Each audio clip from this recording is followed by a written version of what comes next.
आज 29 तारखेला जन मोर्चाचं आयोजन करण्यात आलं आहे आणि या मोर्चाची सुरुवात झालेली आहे. खूप मोठ्या संख्येने भीमसैनिक उपासिका उपस्थित आहेत. त्यावर तुम्ही काय सांगा? सर्वप्रथम बाबासाहेब आंबेडकरांना नमन करतो, तथागत बुद्धाला नमन करतो, फुले शाहू आणि आमचे सावित्री माता यांनाही नमन करतो, छत्रपती शिवाजी राजे महाराज यांना नमन करतो. आजचा मोर्चा जो आहे जनाक्रोश मोर्चा, हा हजारोच्या संख्येमध्ये आपण बघाल माझ्या पाठी किती भीड आहे.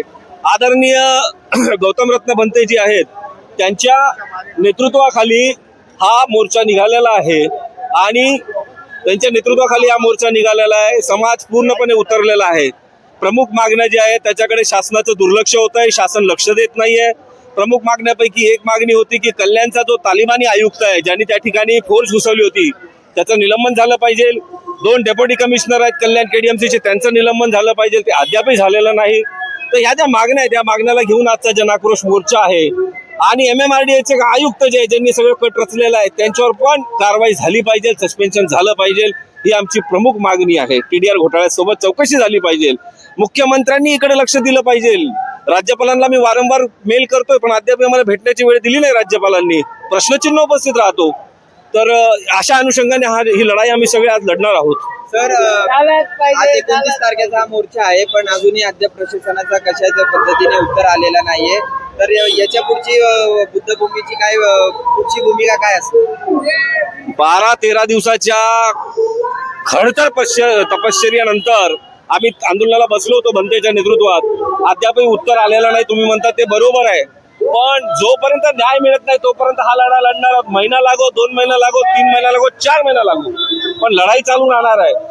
आम्हाला माहिती आहे नेमकं कोणाच्या पोटात काय दुखतंय. 32 एकर जागा ज्यावेळेस तुम्हाला दिसते त्यावेळेस तुमच्या पोटात तो गोळा उठतोय, म्हणून या जागेच्या पाठी हात धुवून लागलात का? माझं एक तुम्हाला सांगणं, बुद्धाचं शासन असं आहे ना की तुम्ही कर्मा थेरी लक्षात घ्या. तुमचा कर्म तुमच्याकडे येईल आणि जे जे लोक बुद्धभूमीसाठी अडथळे उभे करतायत ते सगळे भोगतील. हे बुद्धाचं शासन आहे, धम्माचं शासन आहे. धन्यवाद. थँक्यू. जय भीम. सर, काय सांगाल? आज जनाक्रोश मोर्चाची सुरुवात झालेली आहे, KDMC पर्यंत मोर्चा पोहोचलेला आहे, तरी अद्याप कुठलाही अधिकारी किंवा आयुक्त भेट देण्यासाठी आलेले नाही. तर त्यावर तुम्ही काय सांगाल? प्रथमतः मी बोधिसत्व चॅनलचे जाहीर आभार मानतो की आंदोलनाच्या सुरुवातीपासून हे बोधिसत्व चॅनल आज आमच्या आंदोलनाबरोबर आहे. आज या ठिकाणी आम्ही आक्रोश मोर्चा घेऊन आलेलो आहे. अधिकारी सुस्ताड आहेत, कारण हे आमदार आणि खासदारांचं राजकारण बुद्धभूमीच्या बाबतीत सुरू आहे. 32 एकर जागा असलेली बुद्धभूमी ही खाजगी स्वरूपाची आहे.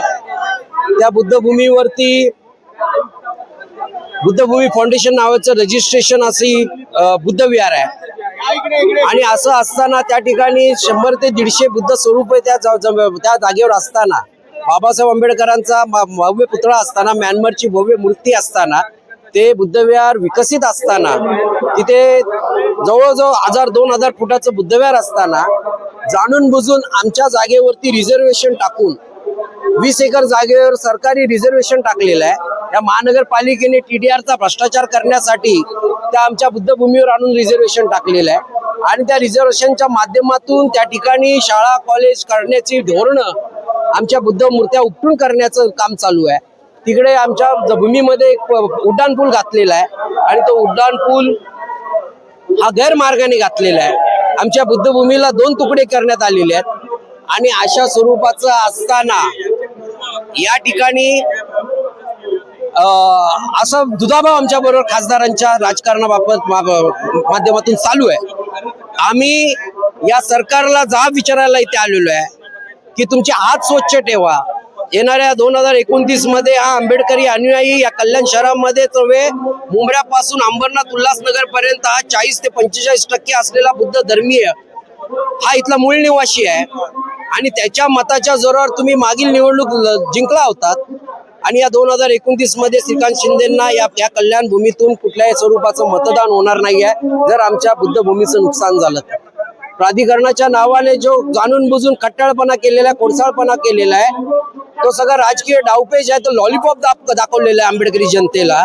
2029च्या निवडणुकीमध्ये मतदान घेण्यासाठी केलेला तो डाव आहे. तुमच्यात दम आहे, तुम्ही एवढे सक्षम आहात तर तुम्ही सरकारी जमीन कुठे असेल तिथे आम्हाला प्राधिकरणाच्या माध्यमातून बुद्धविहार नवीन बनवून द्या.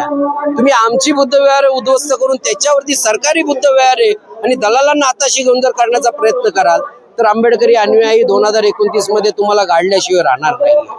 आणि आमच्या अस्मितेचा आणि अस्तित्वाचा प्रश्न आहे. आमच्या नादाला लागू नये. आम्ही संविधानाचं पालन करणारे लोक आहोत, बुद्धाच्या शांतीने चालणारी लोक आहोत. आमच्या नदी लागलात तर आमचा आंबेडकरी अनुयायी तुम्हाला वाटतं की निवडणुकीमध्ये विकत घेता येतो, तो बुद्ध आणि बाबासाहेबांच्या अस्मितेचा प्रश्न निर्माण होतो तेव्हा तो विकत घेता येत नाही.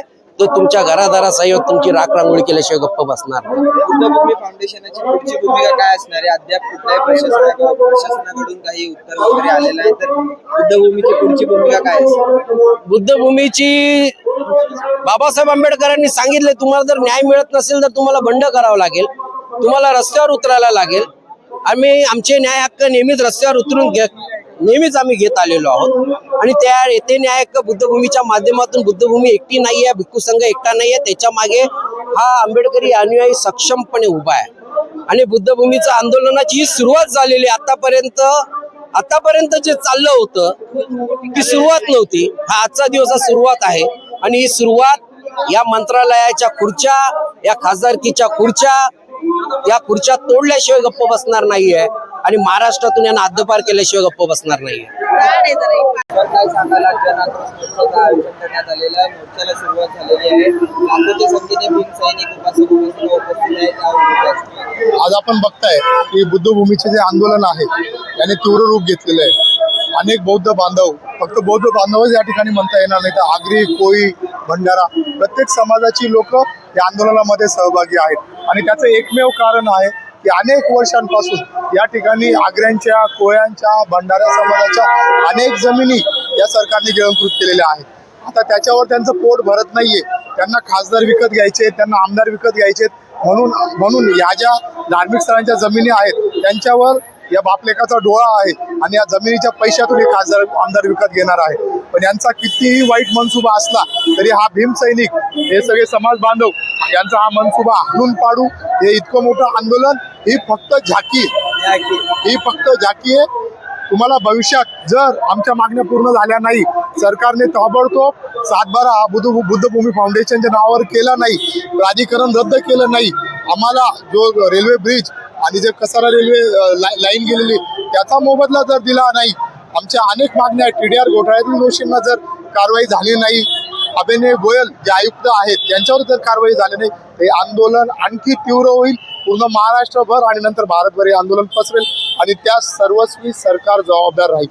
2-3 दिवसाआधी संजय शिरसाटच्या प्रेस कॉन्फरन्समध्ये त्यांनी दोन्ही साईडचे मुद्दे मांडलेले आहेत, पण बुद्धभूमीने त्याचा जाहीर निषेध केलेला आहे. त्यावर तुम्ही काय सांगा? मी फक्त एवढंच सांगेल की संजय शिरसाट हे वारंवार सांगतात की बुद्धगयेच्या धर्तीवर आम्ही बुद्धभूमीचा विकास करू. अरे बुद्धगयेच्या धर्तीवर विकास करणार म्हणजे तुम्ही इतर धर्मातील लोक आमच्या ठिकाणी घुसवणार आणि परत ते बुद्धभूमी हस्तगत करून सरकारच्या घशात घालणार. मग सरकार कुणाला तरी 1 रुपयाने इतर धर्मियांना ती देणार. मग याचा उपयोग काय? आणि हा संजय शिरसाटचा, कारण की संजय शिरसाट हा एकनाथ शिंदेचा माणूस आहे. त्याला त्याचा बॉस जसं सांगतो तर तसं बोलतो, तर त्याप्रमाणे वारंवार बौद्ध समाजाची फसवणूक करण्याचा प्रयत्न करतो. वारंवार सगळे अधिकारी, पदाधिकारी बुद्धभूमीला कुठेतरी न्याय देण्याच्या ऐवजी कुठलाही तिसरा मार्ग काढतायत, पण अजूनही बुद्धभूमी त्यांच्या निर्णयांवर ठाम आहे. तर त्यावर तुम्ही काय सांगा? 100% बुद्धभूमी आपल्या निर्णयावरती ठाम आहे. त्याचं कारणच एक आहे की 1936 सालापासून ती भूमी बुद्धभूमीच्या कब्जेत आहे. त्या ठिकाणी स्वतः डॉक्टर बाबासाहेब आंबेडकरांनी अस्पृश्य परिषद त्या ठिकाणी घेतलेली होती. आणि इतकी पावन भूमी आम्ही सरकारला मात्र अन्यायी पद्धतीने हिसकावू देणार नाही. आम्ही या अन्यायाच्या विरुद्ध आंदोलन करू. जी जमीन आमच्या ताब्यात आहे, आमच्या कब्जे वहिवाटीत आहे, ती जमीन सरकार बेकायदेशीररित्या आमच्याकडून हिसकावून घेऊ शकत नाही.